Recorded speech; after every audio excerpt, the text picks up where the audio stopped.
Hi, magandang araw po ulit sa inyong lahat for your second reading of the day. Tingnan naman po natin kung ano po ang makikita natin sa second reading of the day today.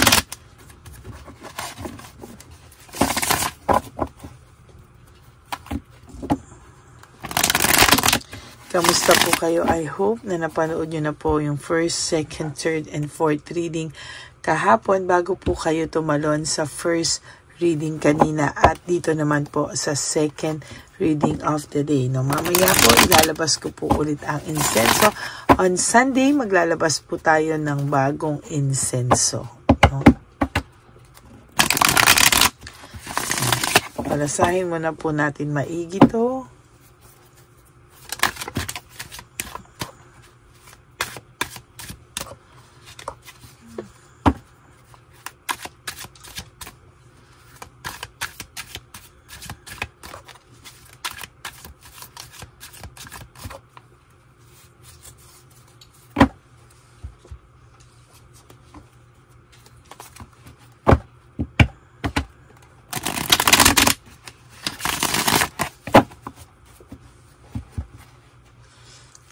Okay. Buksan muna po natin ang ating mga kandila at mamili na po tayo ng ating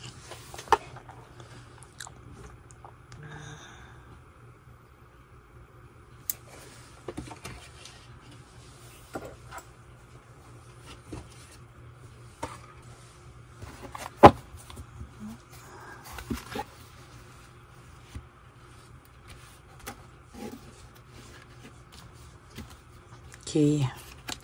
1, 2, 3, 4, 5, 6, 7, 8, 9, 10. Okay, pili pa po tayo ng isa pa pong 10 cards. 11, 12, 13, 14, 15, 16, 17, 18, 19, and 20.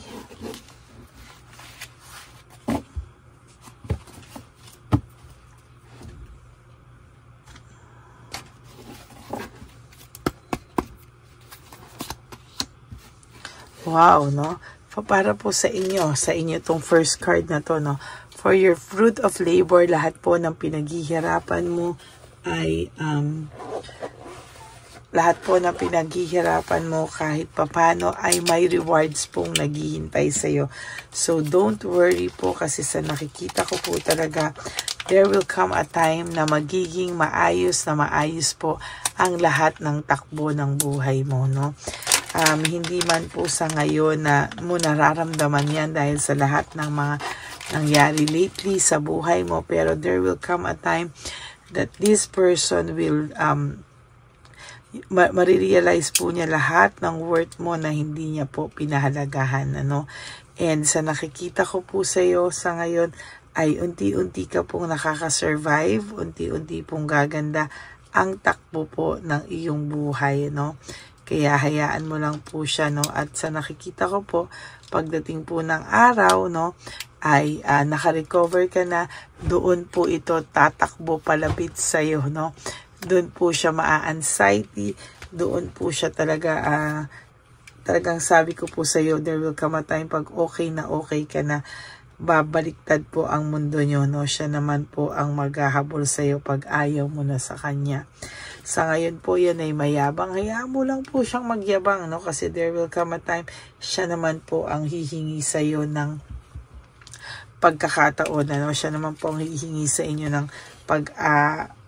ng chance, no? Pero by that time, alam ko po, no, na hindi mo na po ito masyadong iindahin ang pagkawala niya, no? Hindi mo na po ito masyadong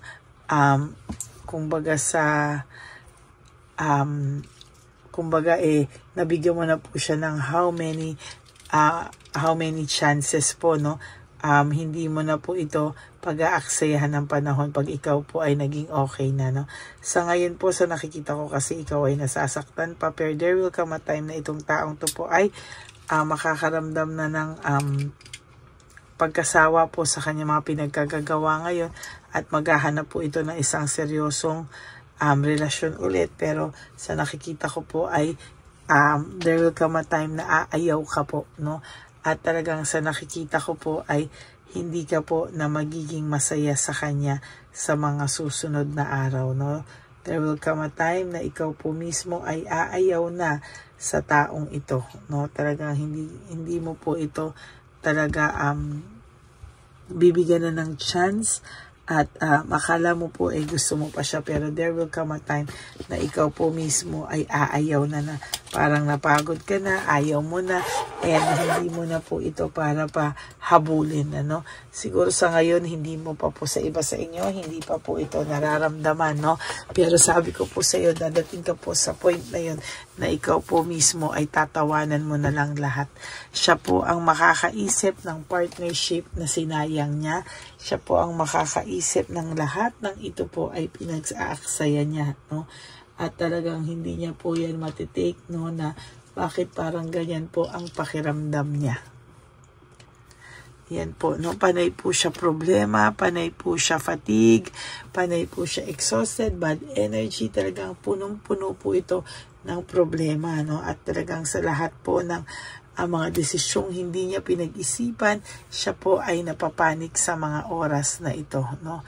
Talagang nahihirapan po siya, and most of the time hindi niya po maipaliwanag kung ano po yung kanyang nararamdaman.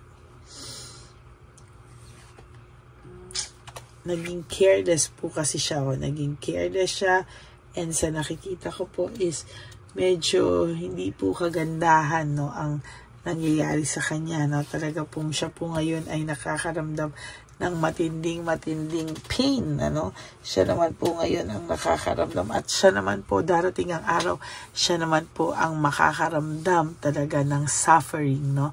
At heartbreak, no? Talagang kung ngayon po akala mo wala lang o hindi siya binabalikan ng tadhana, huwag ka pong mag-alala, yung tadhana fair po siya, talagang babalikan at babalikan po talaga siya, no? Ina-isolate niya nga po yung sarili niya. Ayun, no? There will come a time na talagang itong person, ina-isolate niya po talaga yung sarili niya kasi po talagang pagod na pagod po siya. Pagod na pagod po siya sa mga nangyayari sa buhay niya ngayon, no? Talagang yung paghihiwalayin niyo po at paghihiwalayin niyo po talagang dalawa is may isolation and separation.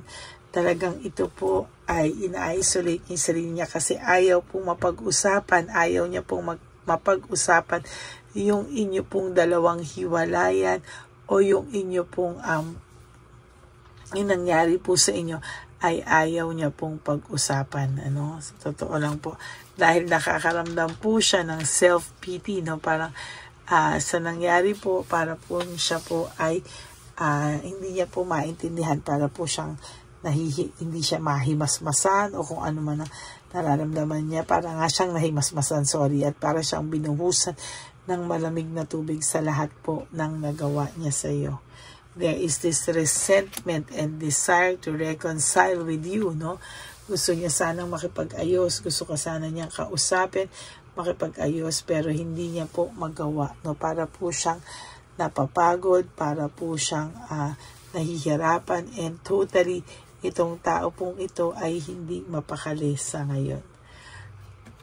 Yung ginawa niya po sa iyo, leaving behind, walking away, iniwanan ka po nito sa ere, at sa nakikita ko po ay mas malalim pa po ang mga magiging balik sa kanya ng mga nagawa niya sa iyo, no?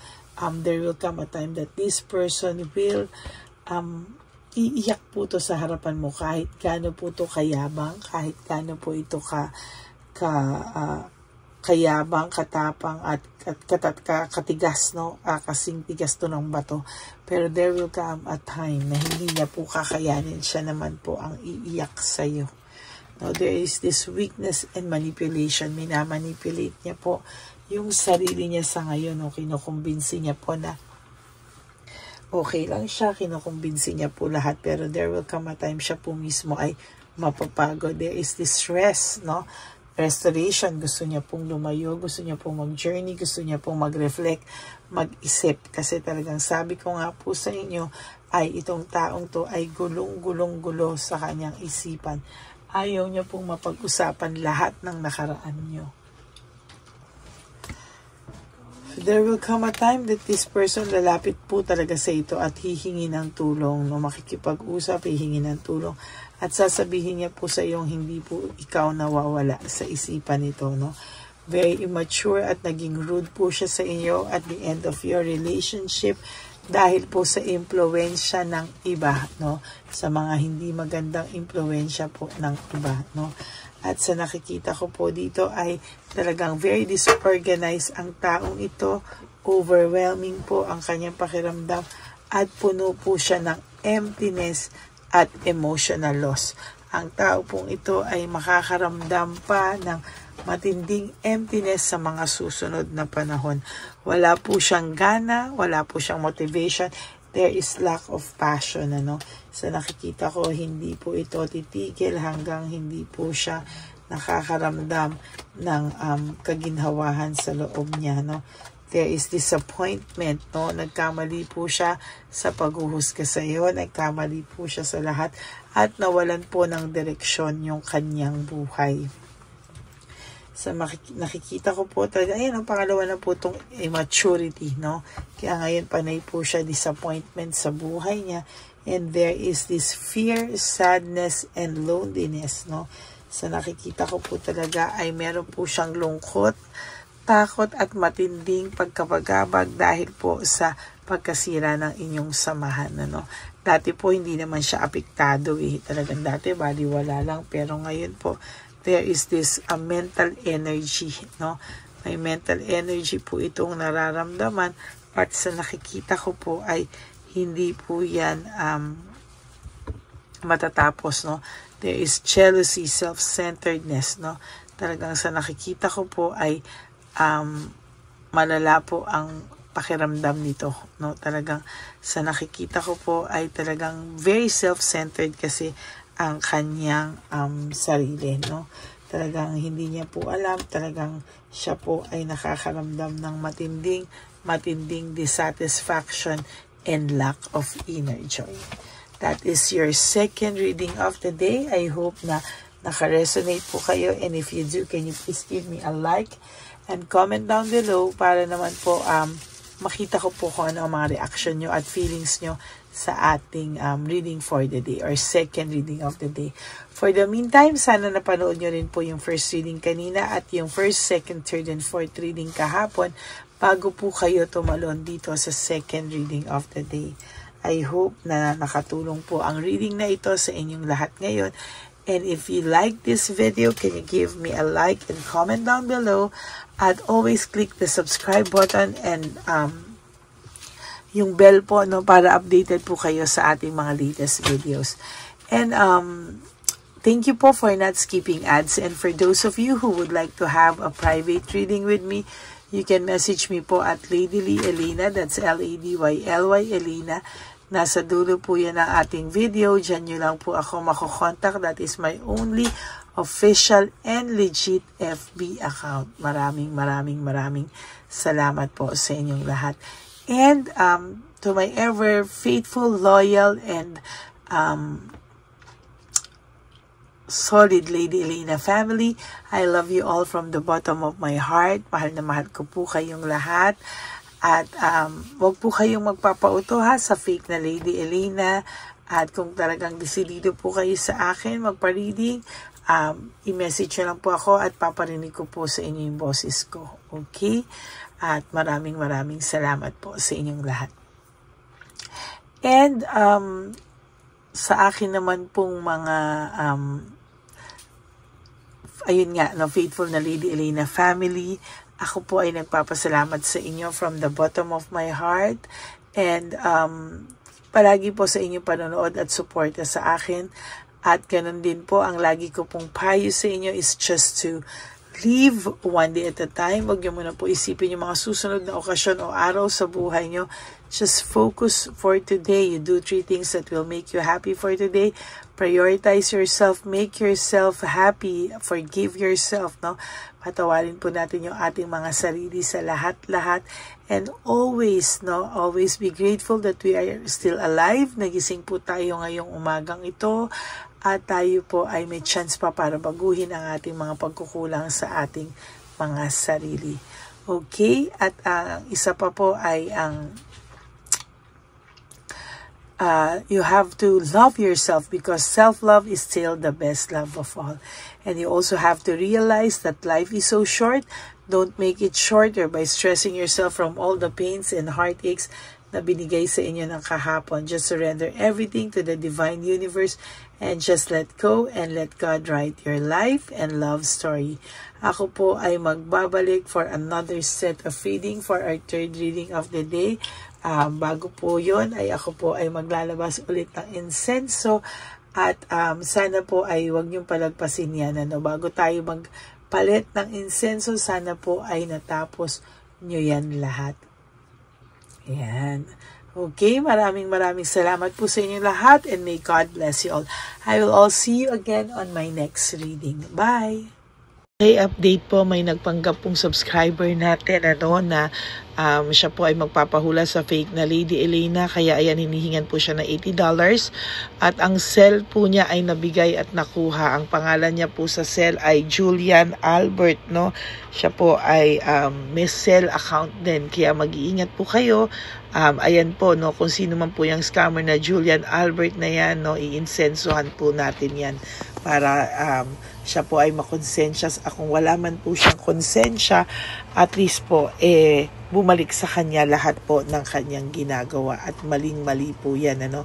Basahin niyo po lahat yan, makikita niyo po, ayan po ang cell number niya at Julian Albert na yan, ano, para po talagang mai-report din po natin yan na siya ay gumagamit ng cell account na Julian Albert. Mag-ingat po kayo. Ayan po yung number niya. Ayan po yung pangalan niya. Huwag po kayong magpauto. Nakita nyo naman po, no, napakalayo po ng pangalan ko sa pangalan ng pinagsisendan nyo po ng account o ng pera. Kaya mag-ingat po kayo at beware sa scammer na to. At talagang ayan po, pinost ko po ang kanyang pangalan dito para maging babala po sa inyong lahat. Maraming salamat po. At mag-ingat po kayo, pakireport po ang page na yan, ang messenger niya na Lady Elena. Maraming salamat po and God bless you all. Ayan, sa susunod po makikita niyo yung account niya na i-report niyo. Salamat po na marami. Magandang gabi po ulit sa inyong lahat. Ako po ay muling nagpapaalala sa inyo na mayroon pong lumalabas sa FB at Messenger account na fake account po, no, nang hihingi po ng $25 through PayPal at hindi po yan totoo. Huwag po kayong maniwala dyan. At pag sinabi mo po na gusto ko pong marinig ang boses nyo or makita kayo, ang sasabihin po ay magbibigay kami ng link. Buksan mo yan at pagkatapos ay makikita mo ako. Huwag po kayong maniniwala dahil yan po ay hindi totoo.